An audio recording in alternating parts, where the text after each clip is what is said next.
Hello, very warm welcome to Monday Night Meditation, especially if it's your first time, especially if it's your first time joining the Brixton Buddhist community for these sessions. It's basically a chance for us to support each other in this practice of meditation, so we can basically support each other to kind of go deeper, to overcome some of the obstacles that can arise when we start trying to develop our meditation. And we're doing that as a community, so I'm really delighted that Lisa's going to be co-leading the class with me tonight. So that's great, and you can start to see that there's different ways and different kind of modes of being able to access meditation. So we'll see different, as the weeks go on, we're going to be seeing different people from the community, our Brixton community, coming up to teach. So really looking forward to that. So we're doing this series called the Brahma Viharas, which means the heavenly abodes. Also it means the immeasurables. There's no end. They're boundless kind of states. So we've been setting that up over the last weeks by looking at metta, loving kindness, this basic kind of innate response to life in ourselves, life in others. Yeah, and we've been setting up over the last weeks. And then last week we started to get into Mudita Bhavana. Which is, it's translated as sympathetic joy. So it's this kind of, this response to uplift in ourselves that we can kind of, what we'll see tonight is we can either kind of catch hold of that and savour that, or we can kind of pass over it very quickly in favour of problems and difficulties. So there's something really beneficial about catching these moments of uplift in our lives and starting to learn to savour them and appreciate them. Yeah. So we'll be looking at how to kind of access this more appreciative mode tonight through the Mudita Bhavana. So if you don't know me, my name's Mudita Bhavana. As I say, I've got Lisa alongside me co-leading today. I'm an older member with Brixton Buddhist community. And we've got a couple of friends here present in the class. We're running these kind of hybrid classes, with very limited amount of people here. Hopefully, at some point in the future, we'll be opening that up to more people. So in a way, these are kind of, we're testing the water out with these physical in-person classes. We've got this coming live to you on YouTube, as you know, you've tuned into that. So there's a chat function on YouTube. So it's really good for us to know kind of who's out there, who's tuning in. If you are out there, if you are tuning in live, just let us know, that'd be good. Okay, so what I'll do now is just pass over to Lisa, and she's going to take us through a way of really helping us to arrive to the session. Okay, so welcome everybody from me as well. And just to help us settle in after we may have had a really busy day or like just come in from the wind and the rain, I'm going to introduce us to a brief exercise, the 3-step or the 3-stage breathing space. And for those of you on the Journey and the Guide course, this will be one of the practices that you've been focusing on, so it's another opportunity to do that. But regardless of that, I wanted to start off with that because I think the breathing space has been one of the most important practices that I found helpful in my meditation life, because it's a really short practice you can just do for a few minutes. And I've really found that doing it a few times a day has helped me take breaks between work and ground myself, and it is something that I find useful to do if I'm feeling a bit tight or anxious. So it's really easy, it takes a few minutes, and there's 3 stages, so I'll just talk you through those, and we can see how it goes. So to set ourselves up, if you could adopt a meditation posture that you find comfortable, but which also helps embody your intentions to be awake and present for the exercise. So grounding yourself in the sensations of contact with the floor, the chair, or whatever you're sitting on. Closing your eyes if you feel comfortable. And as you let gravity pull your lower body to the floor or the chair, seeing if you can get a sense of uplift from your upper body, perhaps gently lifting up with your spine, but without any sense of straining. And just scanning your body quickly for any signs of tension or holding, and if you notice those, and just seeing if you can let go of those muscles. So if you notice your shoulders up around your ears, and just seeing if you can let those go a bit. And perhaps tucking in your chin gently, so that the back of your head aligns with your shoulders, and the top of your head aligns with the ceiling above.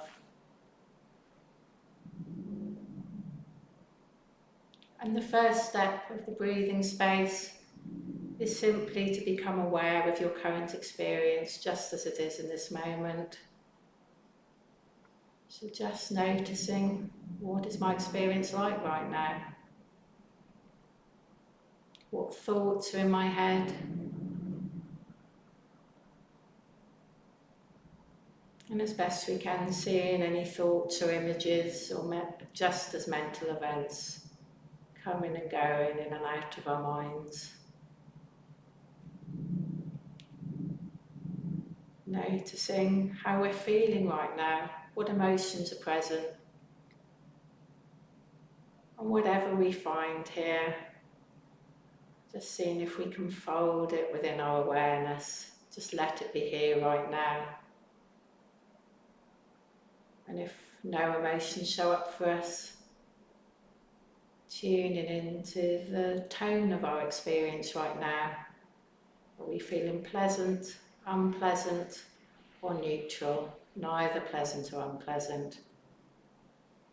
And again, however we're feeling, as best we can, accepting that as part of our experience right now. And also noticing any bodily sensations, any physical sensations at all in any parts of our body, and acknowledging those too as just part of what's going on for us at the moment.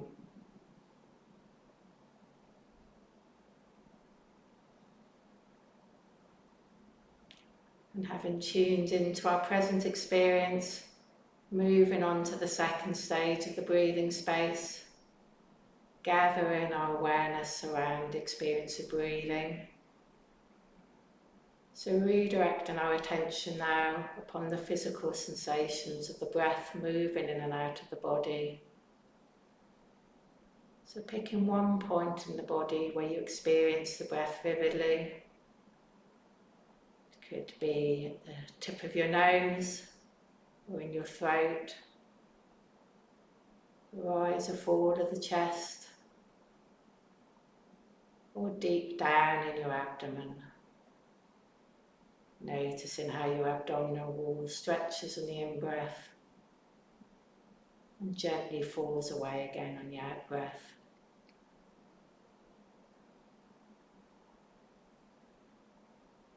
And whichever point of the body you choose to focus on, simply being aware of all the different sensations of breathing at every stage of the in-breath and out-breath. Not trying to change the breathing in any way, just being aware of it in all its richness and depth.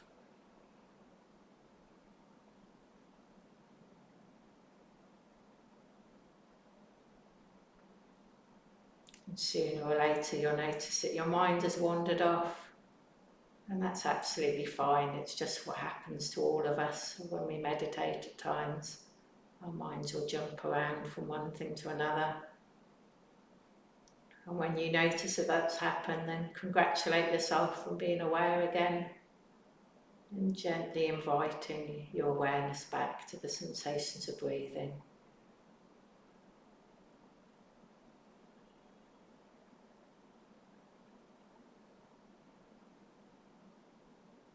Noticing the sensations associated with breathing in and breathing out, allowing the breath to be an anchor to the present moment.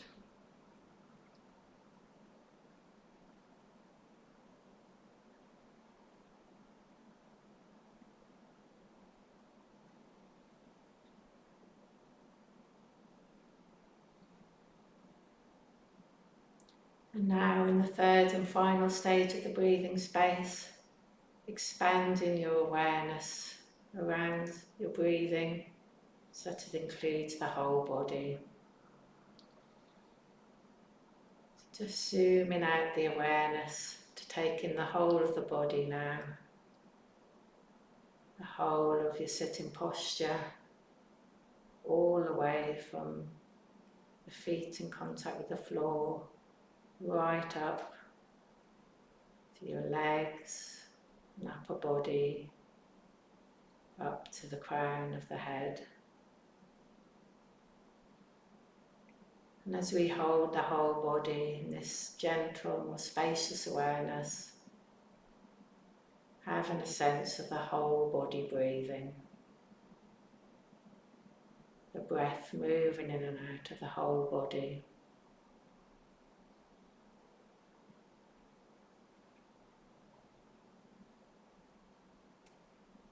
And whatever physical sensations you tune into, just breathing in and out with them, folding them in to your expanded awareness.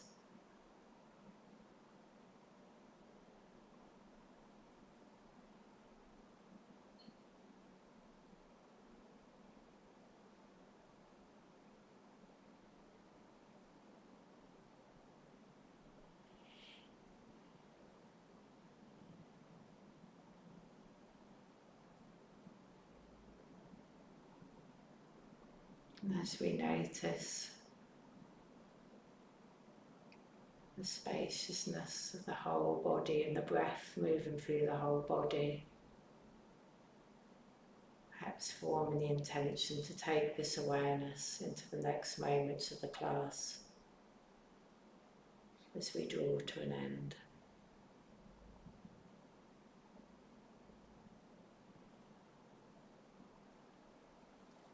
Then preparing to open your eyes if you've had them shut when you hear the bell.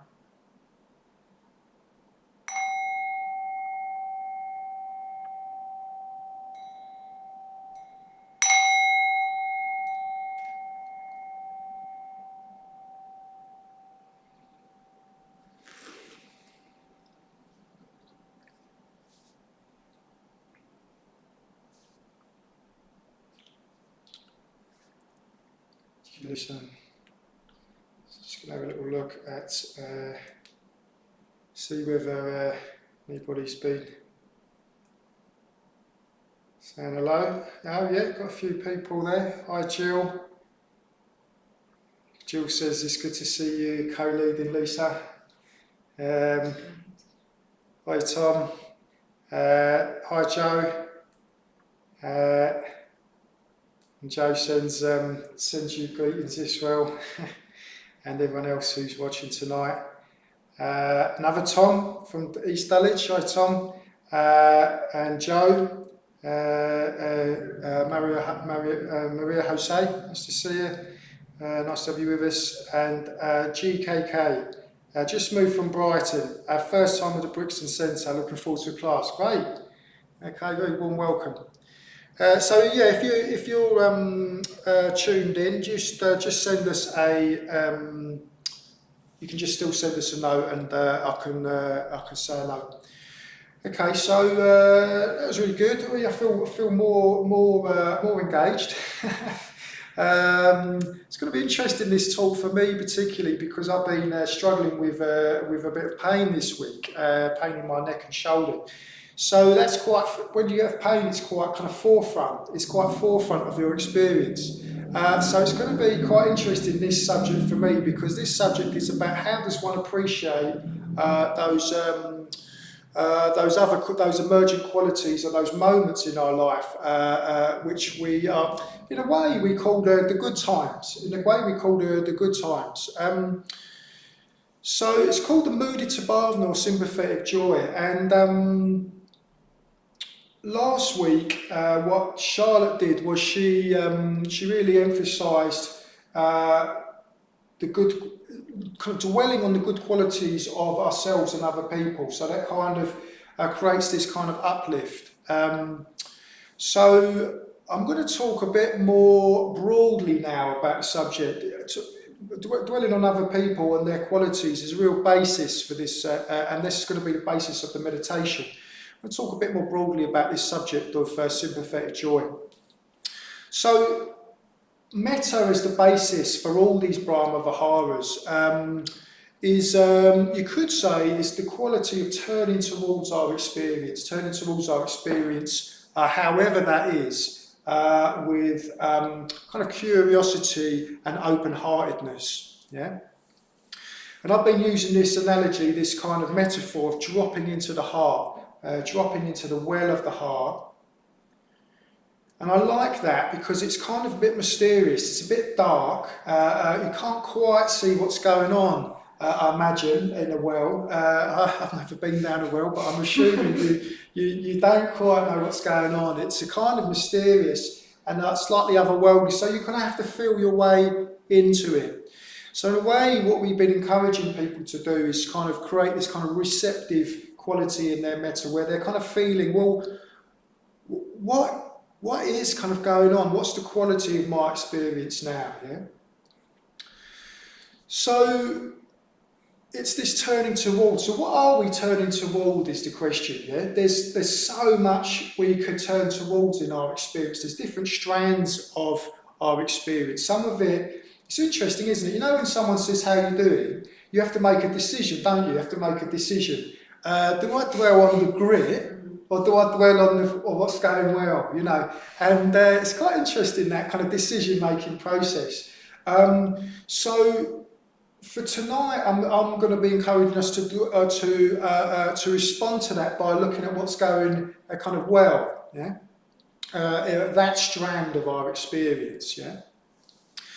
So, and what I'm going to suggest is that's a very natural part of our life. It's not like mudita is this kind of Buddhist thing.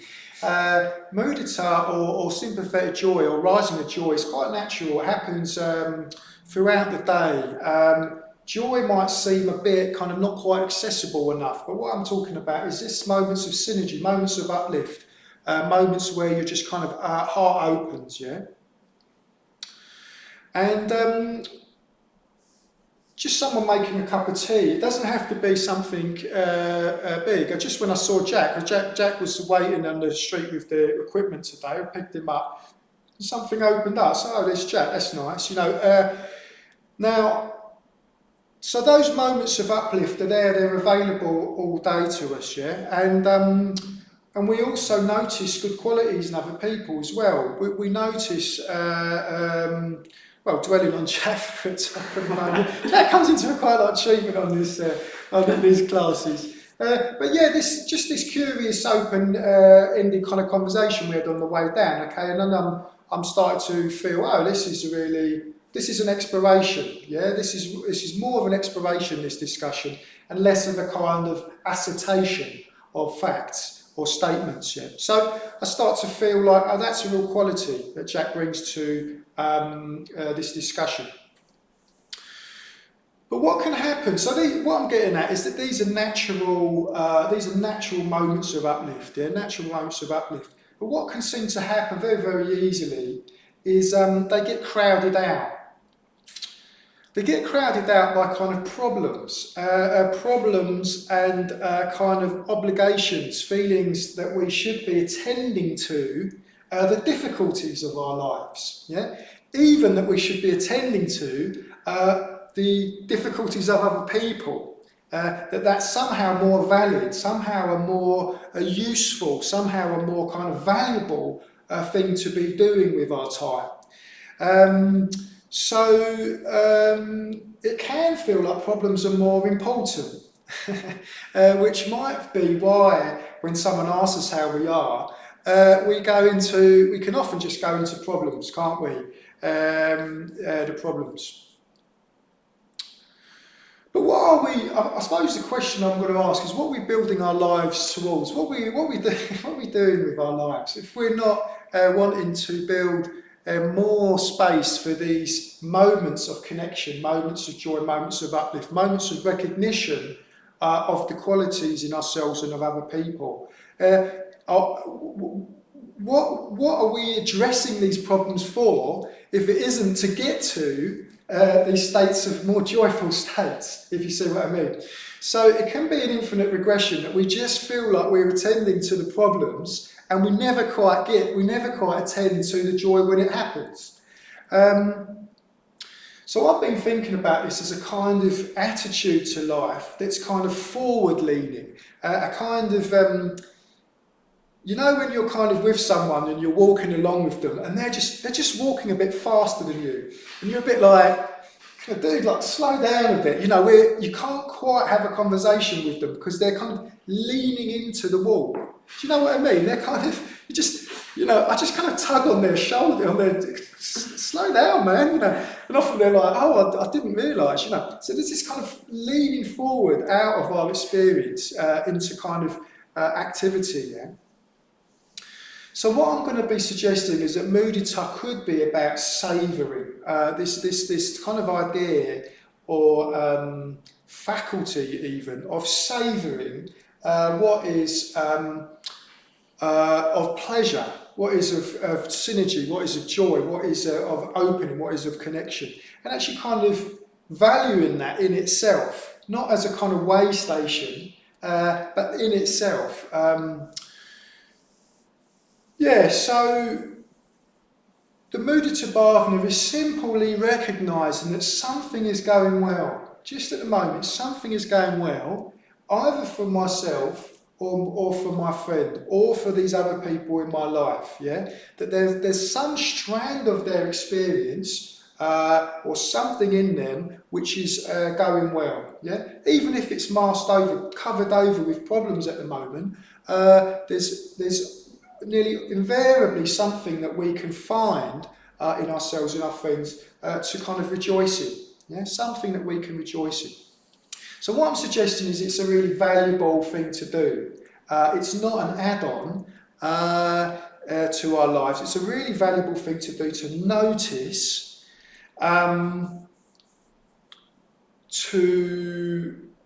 we'll be meditating, so we won't be kind of expressing it, but in a way we are expressing it. We're expressing it in our unfolding experience. And I'm going to even start encouraging us to express that in our week, yeah, so that we, if we notice something that someone's done well or that we've enjoyed in them, that we actually say that, you see, that we actually kind of body that up, we speak about that, we kind of open that into the situation and see we'll see what happens to the atmosphere as a result of doing that. So tonight we're going to be looking at this kind of building this habit of appreciation, yeah? So I'll be guiding us through the Mudita Bhavana. I don't need to remember anything I've said. I'll be guiding us through, and we'll be doing it in this slightly altered stages. So the Mudita Bhavana is the same structure as the Metta Bhavana. If you don't know what that is, we bring ourselves to mind with metta, we bring a good friend to mind, then somebody we don't have strong feelings for but is in our lives somehow. Then someone we're having difficulty with, then we bring those people together, we notice a kind of equalising of metta in a way, and then we start to in some way expand that out to include more people. So all the Brahma Viharas follow this basic structure of kind of stretching our kind of ability to love, stretching our faculty to love. If love's too strong a word, we can use for the purposes of tonight just to appreciate. But yes, the Mudita Bhavana has this one extra stage, so it has what's called the boon companion. So it's after yourself, you bring in somebody that you just really admire, that you really think that's someone I kind of aspire to be like. Maybe not in their totality, but certainly in an aspect of them. And in that way, you kind of dwell on that aspect that you're really clear about. So yeah, we'll be doing it in these 6 stages, and we've got a few minutes for each stage. And I'm going to just keep encouraging us throughout the practice that if we start to feel in any way like it's forcing, we're kind of somehow layering something over our actual experience, somehow kind of forcing something into our experience.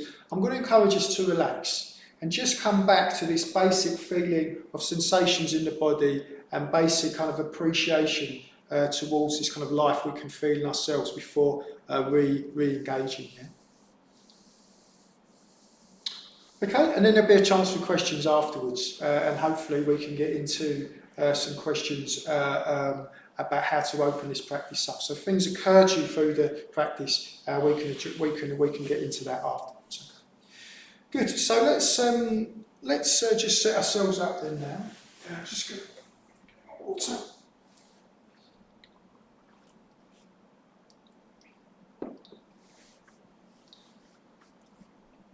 Just had a burst of well-wishing towards Alex for getting me this water earlier. So it's happening already, yeah?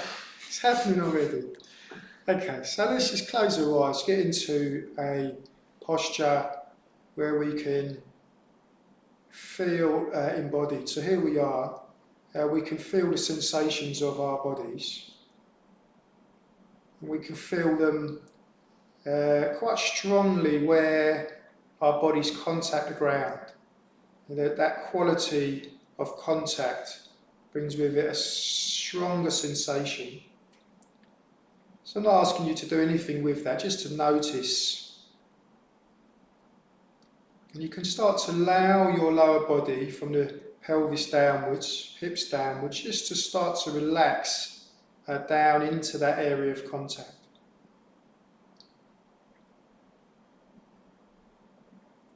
So just letting go of any gripping, any holding on. And then noticing this area of the belly. And again, just taking a few deeper breaths and starting to get this sense of letting go. And letting go any holding. This kind of habitual holding. We just start to let that go. Start to allow that to soften.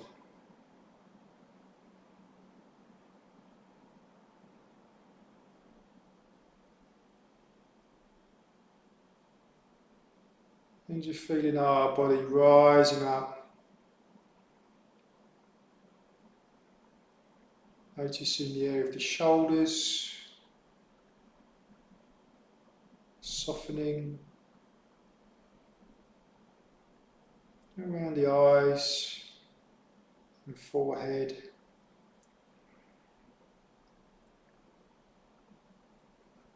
And then dropping down our awareness into this well of the heart centre. Located around the chest, the region of the chest. And in the same way, we just start to feel out the sensations that are present there. Not taking for granted that we know how we are.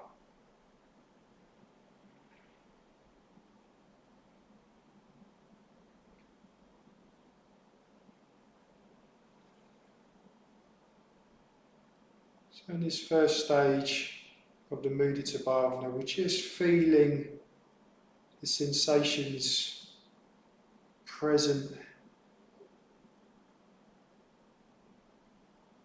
And if there's any sensations that are present that have a sense of opening, or any sense of softening, in a way we can just kind of follow that.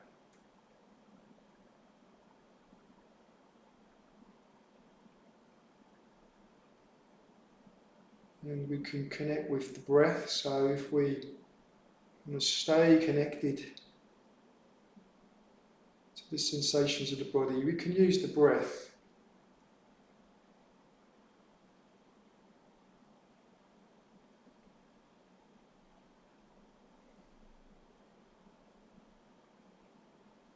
So we're not papering over any difficulties, any tensions that we're encountering.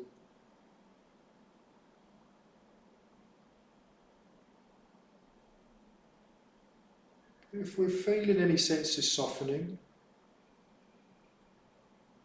any sense of ease, any sense of opening,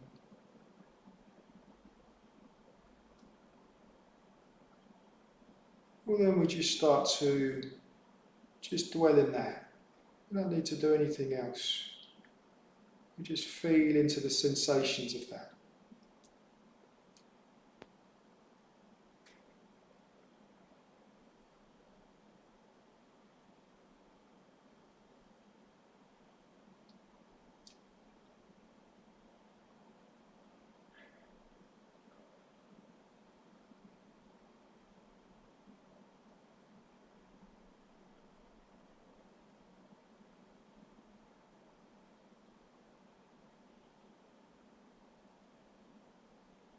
And if you find yourself getting lost, you can just reconnect through the breath in the body.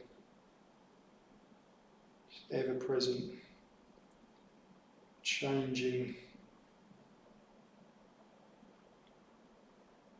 Use that to support this exploration.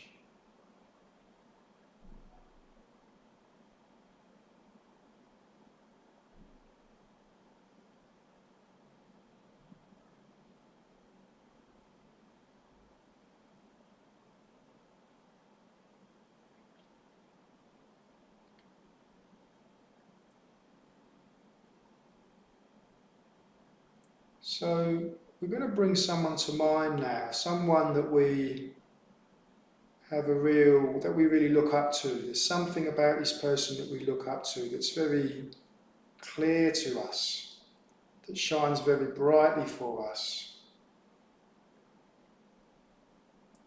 So whoever comes to mind, that's the right person. So just choosing that person.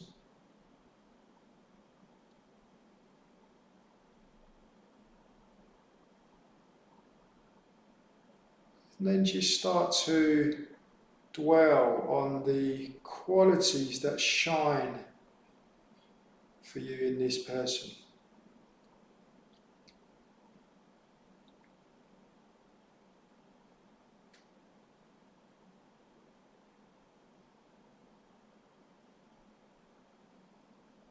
And try and do that in a somatic way, in a body way. You can kind of feel these qualities. We don't need to, in a way, discuss them with ourselves.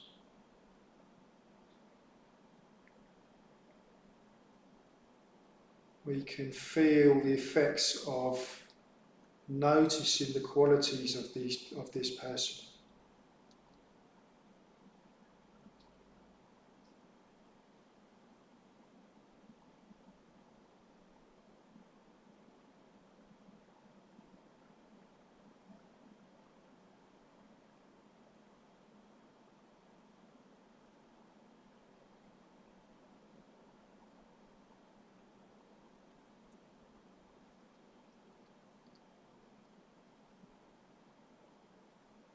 As I say, we're doing that in the body. That's where we're going to feel the effects. We feel the effects in the body as we dwell on these qualities that shine in this boon companion.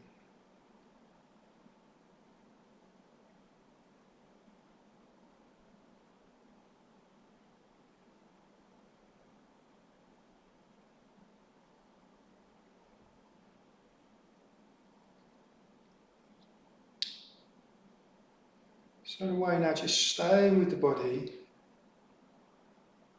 staying with the sensations of the body, allowing this person to fade from our minds, and bring into mind now a good friend,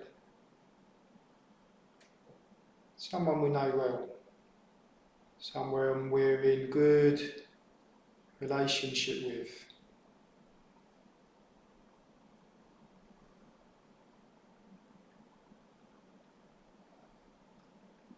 So whoever you're thinking of, that's the right person.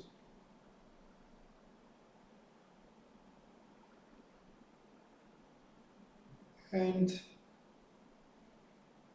this lens, with this mood of appreciation, just draw into mind those qualities or a quality in a friend that you appreciate.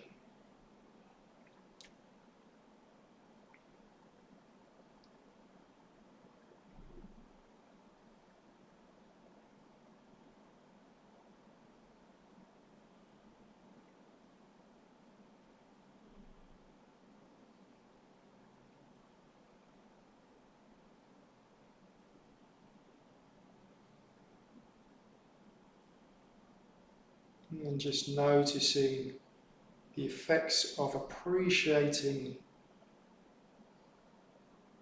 your friend.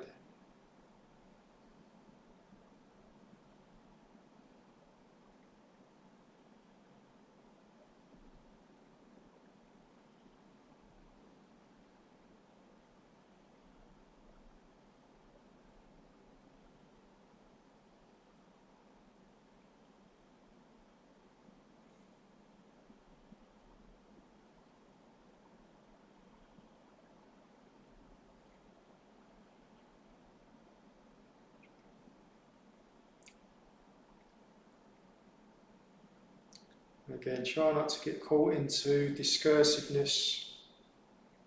Just staying with the felt sense in the body,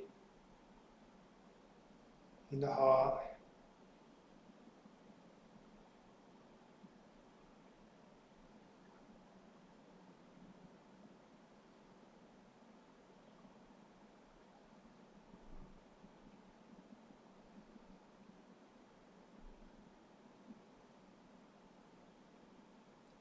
And just staying with that, dwelling with that as you allow your good friend to fade from your mind.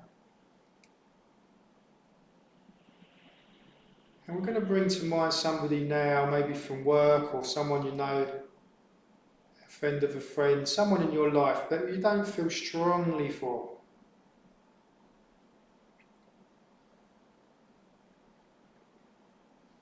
So whoever you conjure up in your mind first, that's the right person. Maybe a neighbour or someone in the local shops, someone on the way to work. And just with this stage, just with this kind of lens, with this mode of appreciation, just see if we can take this person in a little bit more.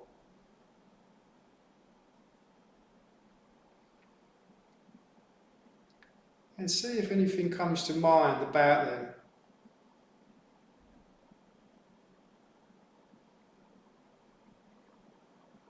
Which we feel appreciative for.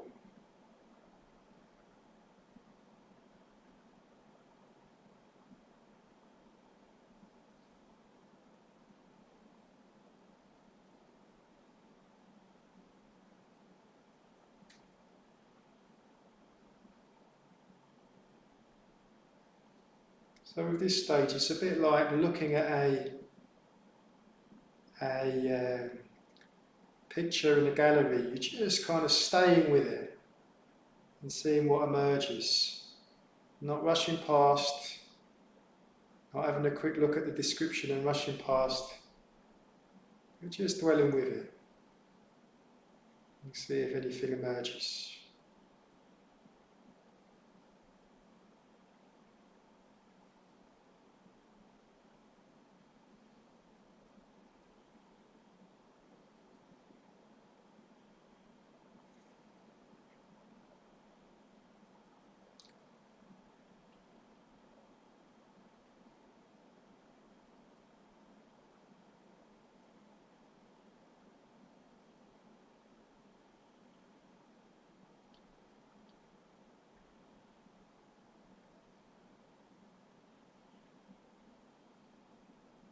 And staying with the sensations of your body.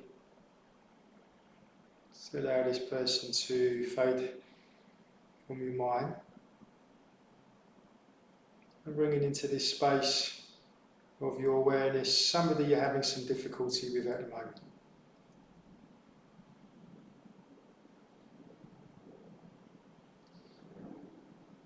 So someone you're having difficulty with, could be minor, and whoever just comes to mind, that's the right person.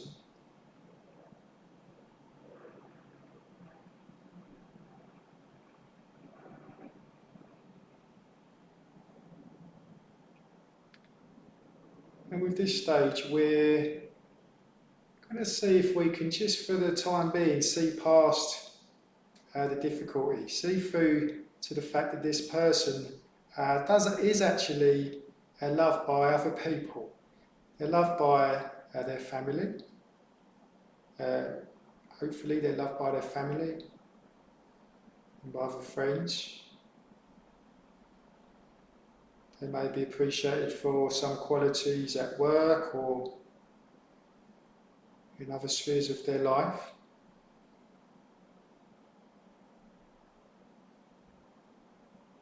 So without papering over the fact that there is difficulty there, we're just going to see if we can see beyond that.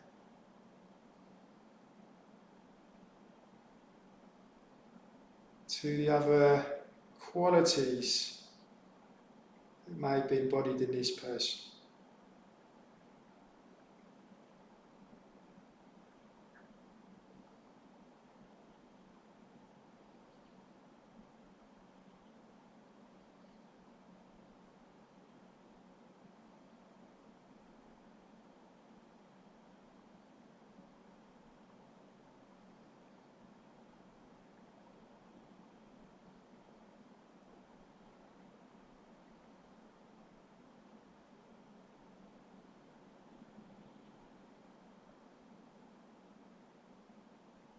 Of course, as I said before, if you feel like you're forcing anything, just return back to this kind of well of the heart. What's going on?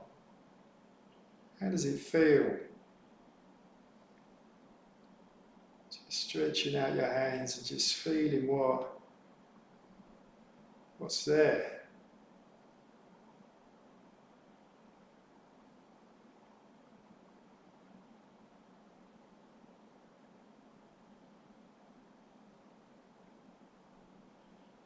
So staying with this response in ourselves,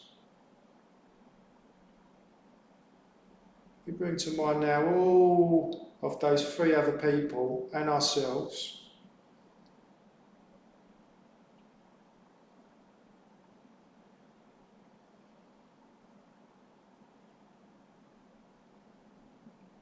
And just see if the sense of appreciation in a way can create a kind of field,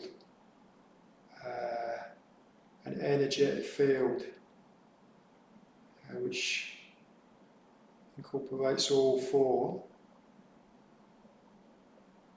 permeates all four, surrounds all four.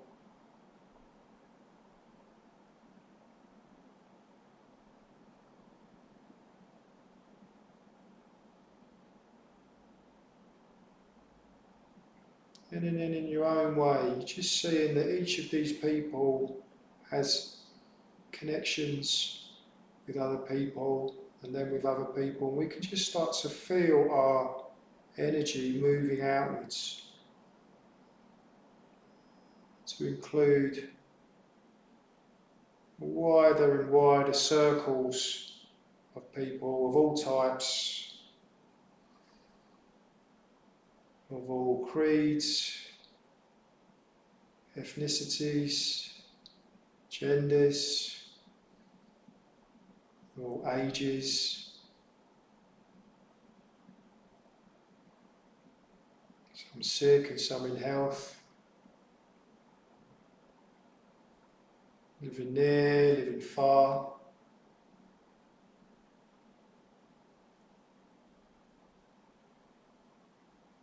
This vast interconnected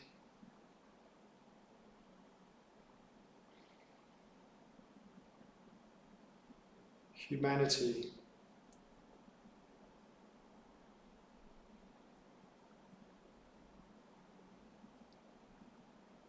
And even beyond that, all living beings.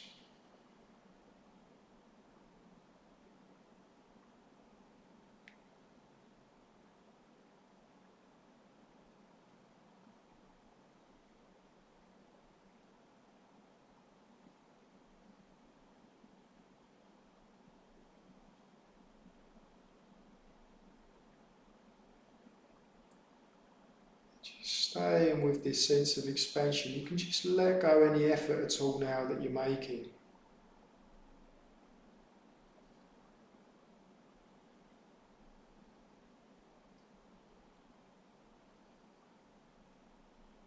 So that you just dwell in the effects of this practice.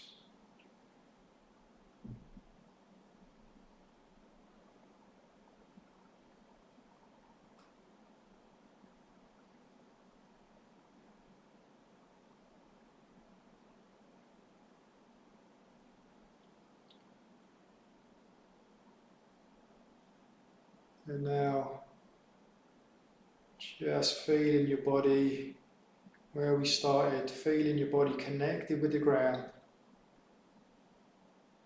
grounded, present, together with the other people we're meditating alongside with, the Buddhist community or people who are interested in meditating together. This energetic pursuit of meditating together.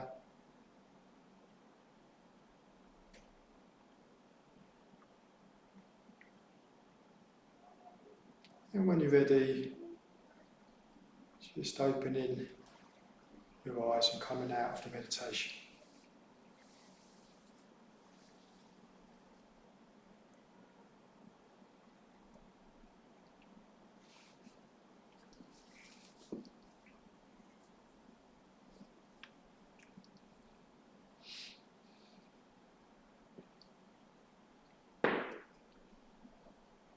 Okay, great. So there's a few more people that have joined this. Hi Vajratai, tuning in from Wales. She says, great to see Lisa up front.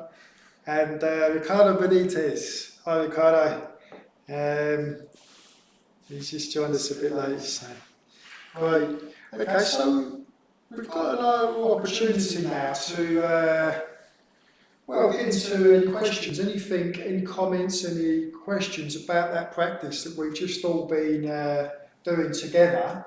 Quite interesting idea, isn't it? Spread out geographically. We've all been doing this same practice, we've been connected through this practice. So yeah, a chance to ask any questions, and if you're at home, do just type them into the chat box, and Jack will wave at me if there's a question coming in from you guys. So yeah, asking me, Lisa, did anything occur to you guys through that practice? Is it a practice that you are familiar with? Was there anything that surprised you at all in the practice? Well, thank you for leading my channel. I think my question is, how you describe the main difference between this practice and Mudita Bhavana? Yeah, it's a good question, isn't it? Because it has the same, a lot of the same components of well-wishing and so on. I think when you take the Brahma Viharas as a whole, I'll just quickly do a schematic for the Brahma Viharas for those that don't know. So you've got kind of metta in a way as the kind of main force, for want of a better word, yeah?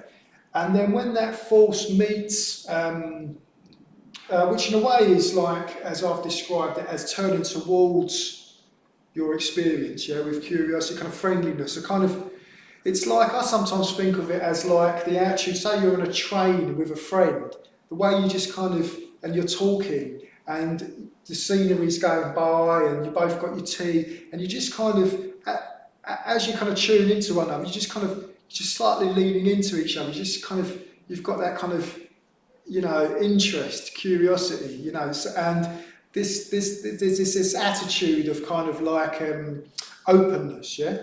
So the metta is like that. What it does when the metta meets difficulty, it turns into karuna. So when it meets difficulty in yourself or in someone else, so if that friend of yours is starting to relate to you the fact that they're having a really difficult time, yeah, what the metta will kind of channel itself into is a wish that that person is kind of that difficulty, that pain, that suffering is kind of alleviated, is softened, is lightened somehow.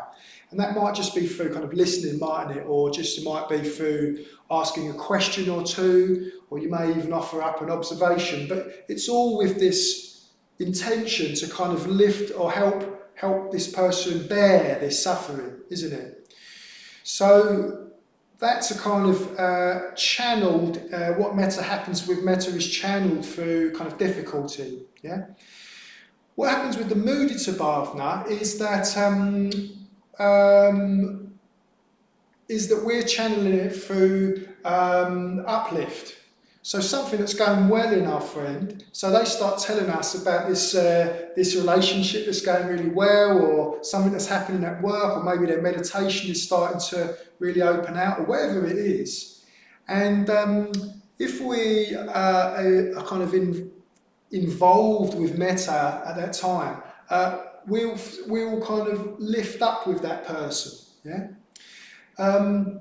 So it has this sense of sympathetic resonance around what is going well. At its best, qualities that are emerging. Yeah, at its finest, mudita is a resonance that's with qualities that are emerging in our friend and in the other people around us. Yeah, recognizing qualities in them, recognizing uplift. Yeah, but it could, on a more mundane level, just be that things are going well. Yeah,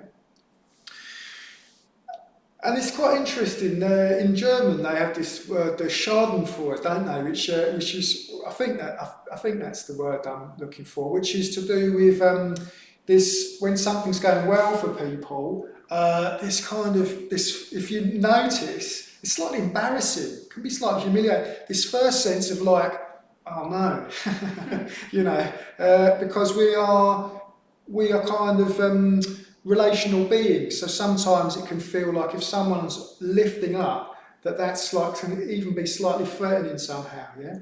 Or when they're dropping down, that somehow feels somehow securing, yeah.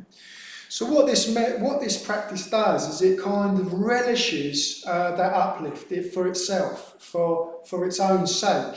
Yeah, not for the sake of anything else, just because it's like, it's an adornment, it's something beautiful, it's something sparkling, something of a kind of emergent and positive nature.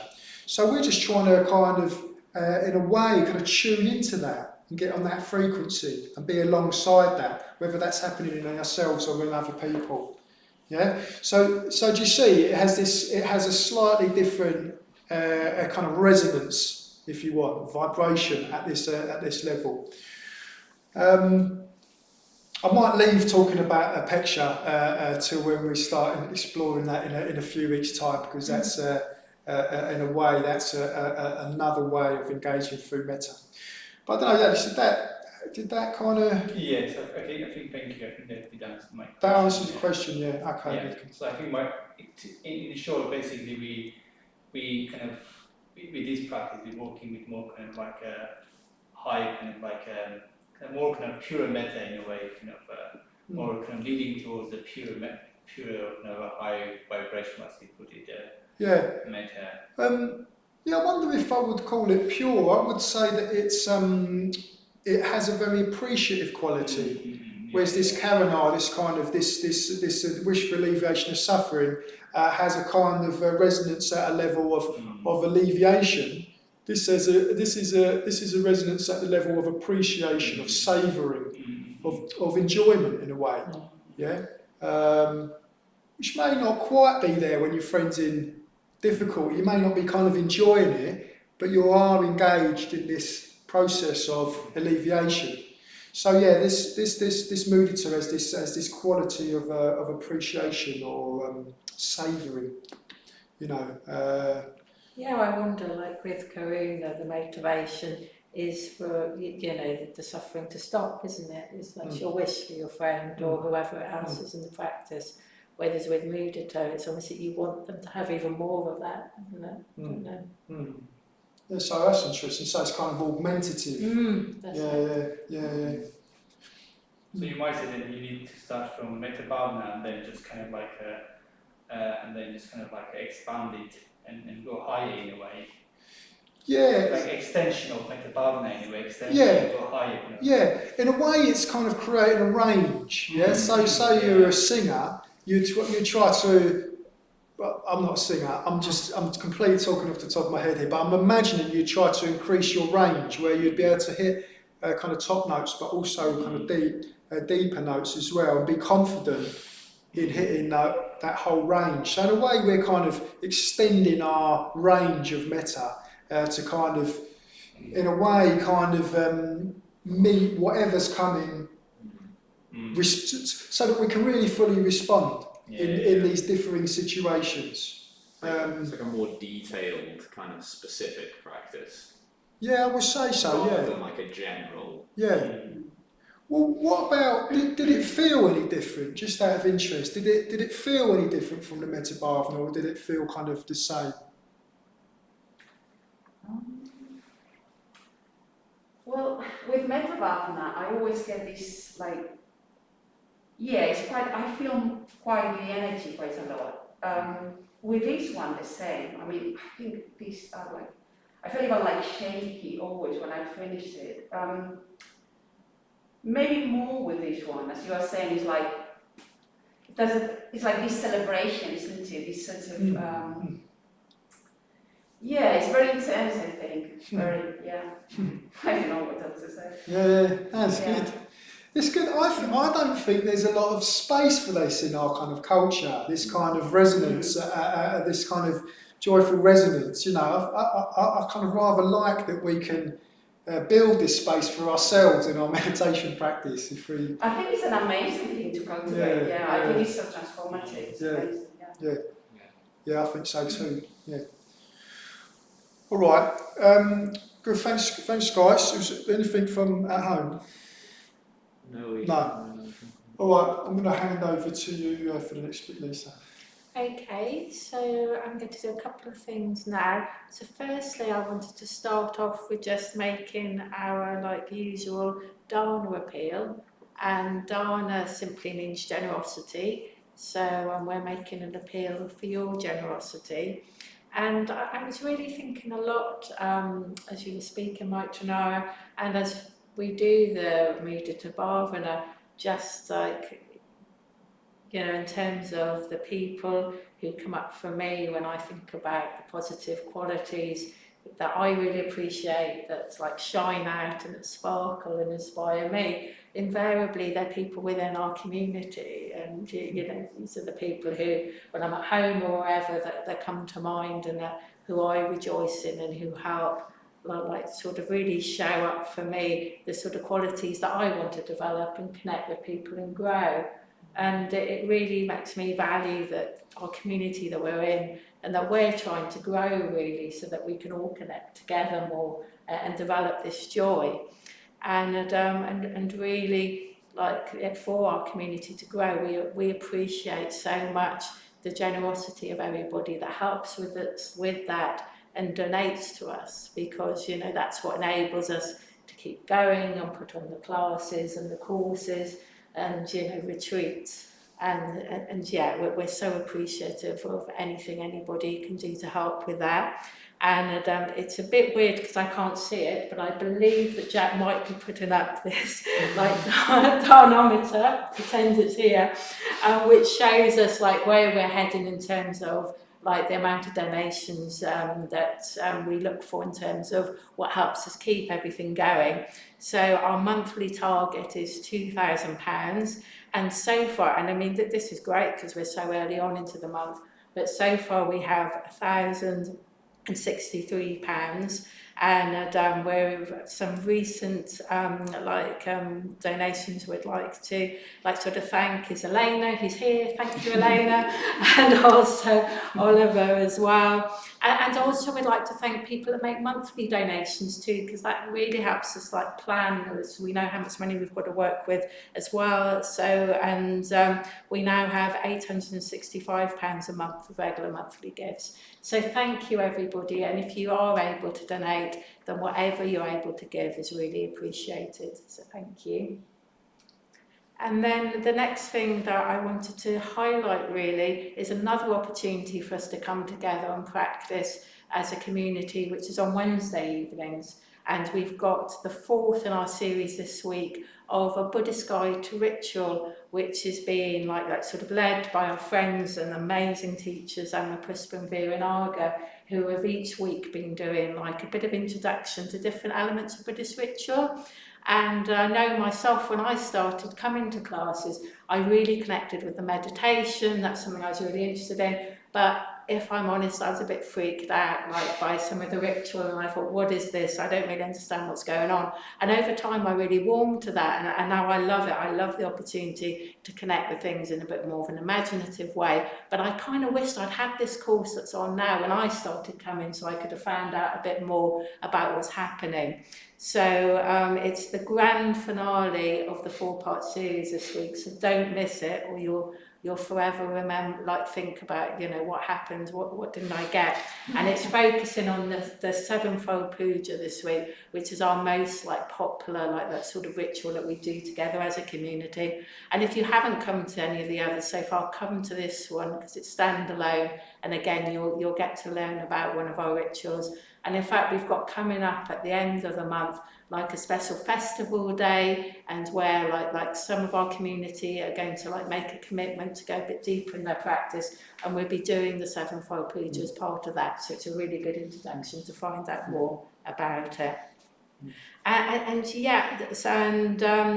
the end of the announcements, except just to say that following this course, in about 10 minutes, for those of you watching online, there's a Zoom call, so Jack will put hopefully the links to that in the chat, along with the links to make a discussion, to make a donation if you want, and the link for Wednesday class. I'll do a summary of all the links you're putting in the chat just there. So please do come and join in the Zoom if you can. It's been led by Vicky tonight, a really good friend, and it's just an opportunity to come together and sort of discuss what come up for you from the class tonight and how your practice is going generally. So I'd highly recommend that too.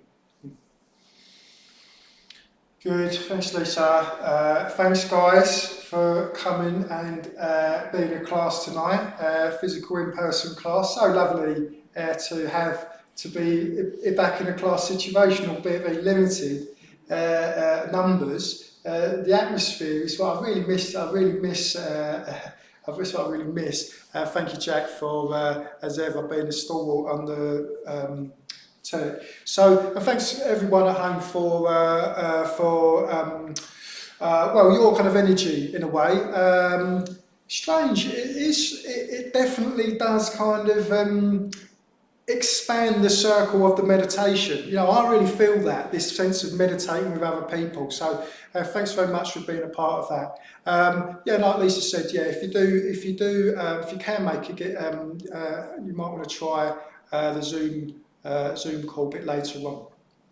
Okay, but anyway, from me for tonight, very good evening.